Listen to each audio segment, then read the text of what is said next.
வணக்கம் மக்களே! ஜூலை 9 இன்னைக்கான மார்க்கெட் அப்டேட்ஸ் பார்க்கலாம். வாங்க வீடியோக்குள்ள போலாம். முதலாவதா டாடா ஸ்டீல் இவங்களோட Q1 பிசினஸ் அப்டேட் குடுத்திருந்தாங்க. இவங்க 11% year on year wise increase காமிச்சிருக்காங்க. டொமஸ்டிக் க்ரூட் ஸ்டீல் புரொடக்ஷன் இது 5.82 மில்லியன் டன்ஸா இருக்கு. இவங்க 11% இன்க்ரீஸ் இயர் ஆன் இயர் காமிச்சிருக்காங்க. இந்தியன் டெலிவரீஸ்ல 5.17 மில்லியன் டன்ஸா இருக்கு. ஃபீனிக்ஸ் மில்ஸ் இவங்களோட பிசினஸ் அப்டேட் குடுத்திருக்காங்க. Total retail consumption 32% year on year wise increase ஆயிருக்கு. 4,727 crore இருக்கு. இவங்களோட office assets leased occupancy 72% increase ஆயிருக்கு. ஜூன் 2026 டேட்டா படி. டாக்டர் ரெட்டிஸ் லெபார்டரிஸ் இவங்களோட செமக்ளூடைட் பிராண்ட் நேம் ஒபெடா இதோட கமர்ஷியல் லான்ச் டிலே ஆகிறதுக்கு வாய்ப்பு இருக்குன்னு சொல்லியிருக்காங்க. ஏன்னா குவாலிட்டி ரிலேட்டட் இஷ்யூ கண்டுபிடிக்கப்பட்டிருக்கு. இதனால மேஜர் டிலே ஆகும்னு சொல்லியிருக்காங்க. ஸோ இது நவம்பர் 2026 வரைக்கும் தள்ளி போகலான்னு சொல்லியிருக்காங்க இந்த கமர்ஷியல் லான்ச். இதனால இவங்க கொடுத்திருந்த கைடன்ஸ் எக்ஸ்பெக்ட் பண்ண அளவுக்கு இருக்காதுன்னு 12 மில்லியன் பென்ஸ்ல இருந்து 6 to 7 மில்லியன் பென்ஸா தான் இருக்குன்னு சொல்லியிருக்காங்க 2027 ஃபிஸ்கல் இயருக்கு. India Australia defence deal Indian Australian prime ministers finalise பண்ணியிருக்காங்க அக்ரிமெண்ட்டை. Joint declaration on defence and security cooperation சம்பந்தமானது ஜூலை 9. ஸோ இது மூலமா இவங்க மிலிட்ரி மரிடைம் இண்டஸ்ட்ரியல் பார்ட்னர்ஷிப்பை ஸ்ட்ரென்தன் பண்ணுவாங்க. HFCL இவங்க 950 crore கேபிட்டல் எக்ஸ்பெண்டிச்சர் பண்ணுறாங்க. இவங்களோட ஆப்டிக்கல் ஃபைபர் கேபிள் மேனுஃபேக்சரிங் கெப்பாசிட்டியை ஏன்னா இவங்களோட யூஎஸ் மார்க்கெட் எக்ஸ்போர்ட்ஸை இவங்க சாட்டிஸ்ஃபை பண்ணணுங்கிற காரணத்துக்காக. ஏன்னா global data centre and AI boom அதிகரிக்குது. அதனால இவங்க கெப்பாசிட்டி எக்ஸ்பெண்டிச்சர் பண்ணியிருக்காங்க. டாடா பவர் இவங்களுக்கு ஒரு பாசிட்டிவ் நியூஸ் இருக்குது. இவங்க 10,000 crore இன்வெஸ்ட்மெண்ட் போடுறாங்க. இவங்களோட சோலார் மேனுஃபேக்சரிங் ஃபெசிலிட்டி ஒடிஷாவில் இதோட கெப்பாசிட்டி 10 ஜிகாவாட்டாக இருக்குது.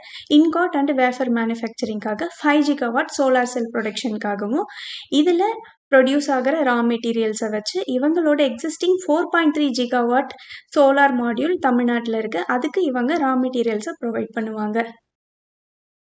நாட்கோ ஃபார்மா இவங்க 2,500 crore எக்ஸ்பென்ஷன் கொண்டு வராங்க. இவங்களோட சவுத் ஆஃப்ரிக்கன் ஆர்மில் ஸோ சவுத் ஆஃப்ரிக்காவில் இவங்களுக்கு இருக்க Natco pharma South Africa property லிமிட்டடில் 1,400 crore இவங்க இன்வெஸ்ட்மெண்ட் போடுறாங்க. இது இவங்களோட ஹோலி ஓன்டு ஆர்மாக இருக்குது. கூடுதலாக இவங்க 1,069 crore ஸ்பெண்ட் பண்ணுறாங்க. இது மூலமாக 19.6 மில்லியன் ஷேர்ஸ் வாங்குறாங்க. சவுத் ஆஃப்ரிக்கன் பேஸ்டு ட்ரக் மேனுஃபேக்சராக இருக்க ஆட்காக் இன்கிராம் ஹோல்டிங்ஸில் இது மூலமாக இவங்களோட நாட்கோ ஷேரோட ஹோல்டிங் 49% அதிகரிக்குது ஆட்காக் இன்கிராம் ஹோல்டிங்ஸில். இந்த டிரான்சாக்ஷனை இவங்க ஜூலை 2026 கம்ப்ளீட் பண்ணுவாங்கன்னு டார்கெட் வச்சுருக்காங்க. எக்ஸைட் இண்டஸ்ட்ரீஸ்க்கு ஒரு positive news. Indian government custom duty relief கொண்டு வராங்க. இன்னும் எக்ஸ்டெண்ட் பண்ணுறாங்க மார்ச் 31, 2029 வரைக்கும். எதுக்குன்னா 85 categories of lithium ion battery manufacturing machinery அது மட்டும் இல்லாமல் சில எலக்ட்ரானிக் காம்பனன்ட்ஸ்க்கு எக்ஸம்ஷன் தராங்க கஸ்டம் டியூட்டிஸ்லேருந்து. இது மூலமாக இம்போர்ட் காஸ்ட் குறையிறதுனால இவங்களோட domestic production of EV batteries and electronics குறையும். காஸ்ட் ப்ரொடக்ஷன் காஸ்ட் குறையும். இது ஒரு பாசிட்டிவ் நியூஸாக இது ரிலேட்டடான ஸ்டாக்ஸ்க்கு அமையுது. இதனால் பெனிஃபிட் அடைகிற stocks Dixon technologies, Exide industries, Syrma SGS technologies, Amber enterprises India. Apollo micro systems இவங்க ப்ரீமியர் எக்ஸ்ப்ளோசிவ்ஸை வாங்குறதுக்கான இறுதிக்கட்ட பேச்சுவார்த்தையில் இருக்கிறதா சொல்லியிருக்காங்க. இதுக்காக இவங்க 2,500 crore ஸ்பெண்ட் பண்ணுறாங்க. ரீசெண்டாக தான் இவங்க 3,322 crore ஃபண்ட் ரைசிங் பிளானுக்கு அப்ரூவல் கொடுத்துருந்தாங்க இவங்களோட போர்ட். அது மட்டும் இல்லாமல் டிஃபென்ஸ் அக்விசிஷன் கவுன்சிலோட 52,000 crore ப்ரொக்யூர்மெண்ட் பிளானில் இவங்க ஒரு பெனிஃபிஷியராக இருக்கிறதுக்கான வாய்ப்பு இருக்கிறதாவும் சொல்லியிருக்காங்க. பிரீமியர் எனர்ஜிஸ் இவங்க 5.6 ஜிகாவாட் சோலார் மாடியூல் ஃபெசிலிட்டி தெலுங்கானாவில் கமிஷன் பண்ணுறாங்க.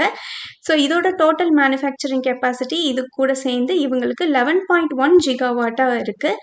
இந்த 5.6 ஜிகாவாட்டை சேர்த்து. அது மட்டும் இல்லாமல் இவங்களுக்கு 3,011 crore சப்ளை ஆர்டர் கிடச்சிருக்கு. 1,846 megawatt solar cells and modules இது மூலமாக இவங்க ப்ரொவைட் பண்ணுவாங்க. அது மட்டும் இல்லாமல் இவங்க 6,000 crore இன்வெஸ்ட் பண்ணுறாங்க 10 ஜிகாவாட் இன்காட் அண்ட் வேஃபர் பிளான்ட்டுக்காக. ஆனந்த் ரத்தி வெல்த் இவங்களோட Q1 ஃபிஸ்கல் இயர் 27க்கான ரிசல்ட்டை பார்த்துடலாம். இவங்களோட profit after tax 24% year on year wise increase ஆயிருக்கு. 116 crore இருக்கு. இவங்களோட revenue 18% year on year wise growth அடைஞ்சிருக்கு. 336 crore இருக்கு. Asset under management 1 lakh crore தாண்டி இருக்கு. அது மட்டும் இல்லாமல் இவங்க 24% ஆஃப் ஆனுவல் ரெவன்யூ கைடன்ஸை வந்து அட்டைன் பண்ணியிருக்காங்க. TCS இவங்க 12 ரூபி டிவிடெண்ட் அனௌன்ஸ் பண்ணியிருக்காங்க. இதுக்கான ரெக்கார்ட் டேட்டா ஜூலை 15 கொடுத்துருக்காங்க.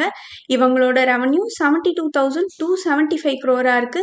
இது 14% year on year wise increase, 2.2% sequentially increase ஆயிருக்கு rupee டேர்ம்ஸில்.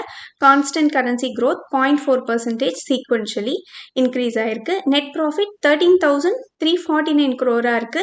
4.6% year on year wise increase, 2.7% sequentially decline ஆயிருக்கு. இந்த சீக்வென்ஷியல் டிக்ளைனுக்கு இவங்க என்ன காரணமாக சொல்லியிருக்காங்கன்னா, ஒன் டைம் சார்ஜ் 668 crore வந்து இவங்க கொடுத்துருக்காங்க DXC டெக்னாலஜிஸ்க்கு. இவங்களோட ஆப்ரேட்டிங் மார்ஜின் 24% இருக்கு. ஆனுவல் வேஜ் ஹைக் AI இன்வெஸ்ட்மெண்ட்ஸ்க்காக ஸ்பெண்ட் பண்ணதுனால ஆப்ரேட்டிங் மார்ஜின் வந்து 24% இருக்கு. இவங்களோட டோட்டல் கான்ட்ராக்ட் வேல்யூ $9.5 billion இருக்கு. AI ரெவன்யூ மட்டும் $2.6 billion இந்த குவார்ட்டர்ல அதிகரிச்சிருக்கு. 13.6% growth காமிச்சிருக்காங்க AI ரெவன்யூல. இவங்க 9,279 எம்ப்ளாயீஸை வந்து குவார்ட்டர் 1ல ஹையர் பண்ணியிருக்காங்க. இது மூலமாக இவங்களோட டோட்டல் ஹெட் கவுண்ட் 5,93,798 இருக்கு. GM Breweries இவங்களோட ரெவன்யூ 200 crore இருக்கு. இது 23% இயர் ஆன் இயர் வைஸ் இன்க்ரீஸும், குவார்டர் அண்ட் குவார்டர் வைஸ் ஃப்ளாட்டாகவும் இருக்கு. இவங்களோட ப்ராஃபிட் ஆஃப்டர் டேக்ஸ் 38 crore இருக்கு. இது 46% இயர் ஆன் இயர் வைஸ் இன்க்ரீஸும், 30% சீக்வென்ஷியலி டிக்ளைனும் ஆயிருக்கு. EBITDA 52% year on year wise increase ஆயிருக்கு. 46 crore இருக்கு. எபிட்டா மார்ஜின் 23% எக்ஸ்பேண்ட் ஆயிருக்கு. இதே கடந்த ஆண்டில் 19% இருந்திருக்கு. ஏம்கோ எலக்ட்ரான் இந்தியா இவங்களோட Q1 ரிசல்ட்டை பார்க்கலாம். இவங்களோட ரெவன்யூ 77.5 crore இருக்கு. இது இயர் ஆன் இயர் வைஸ் 14.7% இன்க்ரீஸும், சீக்வென்ஷியலி 18% இன்க்ரீஸும் காமிச்சிருக்காங்க. இவங்களோட ப்ராஃபிட் ஆஃப்டர் டேக்ஸ் 15.4 crore இருக்கு. இது இயர் ஆன் இயர் வைஸ் 6% இன்க்ரீஸும், சீக்வென்ஷியலி 141% இன்க்ரீஸ் காமிச்சிருக்காங்க. எபிட்டா 14.2 crore இருக்கு. இது year on year wise 15% increase, EBITDA margin 18 basis points increase ஆயிருக்கு. குஜராத் ஹோட்டல்ஸ் இவங்க ஃபைனல் டிவிடெண்டா 3 ரூபி அனௌன்ஸ் பண்ணியிருக்காங்க. இதுக்கான ரெக்கார்ட் டேட் வந்து ஜூலை 17 ஃபிக்ஸ் பண்ணியிருக்காங்க. இவங்களோட நெட் ப்ராஃபிட் Q1கானது 5% year on year wise increase, sequentially 6% decline ஆயிருக்கு. அதர் இன்கம் மூலமாக இவங்களுக்கு 1 crore கிடைச்சிருக்கு. ரெவன்யூ மட்டும் 17% இயர் ஆன் இயர் வைஸ் இன்க்ரீஸும், சீக்வென்ஷியலி 41% டிக்ளைனும் ஆயிருக்கு. SBI ஃபண்ட்ஸ் மேனேஜ்மெண்ட் IPO இது 11,693 crore முழுவதும் ஆஃபர் ஃபார் சேல்ஸ் ஜூலை 14லேருந்து 16 வரைக்கும் ஓப்பனில் இருக்கும். Price band 545 to 574. இதில் ஷேர் ஹோல்டர் கேட்டகரிக்கு 6.4% அலோகேஷன். Eligibility record date July 8. So July 7 hold பண்ணியிருக்க ஷேர் ஹோல்டர்ஸ், SBI ஹோல்ட் பண்ணியிருக்க ஷேர் ஹோல்டர்ஸ் இதில் அப்ளை பண்ணலாம். லிஸ்டிங் கெயின் 16.2% எக்ஸ்பெக்ட் பண்ணுறாங்க. ஒரு லாட்டில் 26 ஷேர்ஸ் இருக்குது. ஆல்ஃபைன் டெக்ஸ் வேர்ல்ட் இது ஜூலை 14லேருந்து 16 வரைக்கும் ஓப்பனில் இருக்கும். Price band 100 to 105. ரீட்டைலருக்கு 70% அலோகேஷன் கொடுத்துருக்காங்க. ஒரு லாட்டில் 142 ஷேர்ஸ் இருக்குது. கல்யாண் ஜுவல்லர்ஸ் போன்ற ஜுவல்லரி ஸ்டாக்ஸ் எல்லாம் இன்னைக்கு ஒரு நல்ல பர்ஃபார்மன்ஸ் கொடுத்துருக்காங்க. ஏன்னா இவங்களோட Q1 அப்டேட் வந்து ரொம்பவும் அட்ராக்டிவாக இருந்திருக்கு. நன்றி மக்களே. இந்த காணொலி உங்களுக்கு பயனுள்ளதாக அமைச்சிருந்தா இந்த சேனலுக்கு சப்ஸ்கிரைப் பண்ணுங்கள். இந்த வீடியோ பிடிச்சிருந்தா லைக் பண்ணுங்கள், உங்கள் ஃப்ரெண்ட்ஸோட ஷேர் பண்ணிக்கோங்க. நான் ரெஜிஸ்டர்ட் அட்வைசர் இல்லை. உங்களுக்கு முதலீட்டு சந்தேகங்கள் இருந்தால் ரெஜிஸ்டர்ட் அட்வைசரை காண்டாக்ட் பண்ணலாம். மீண்டும் ஒரு காணொலியில் சந்திப்போம் மக்களே.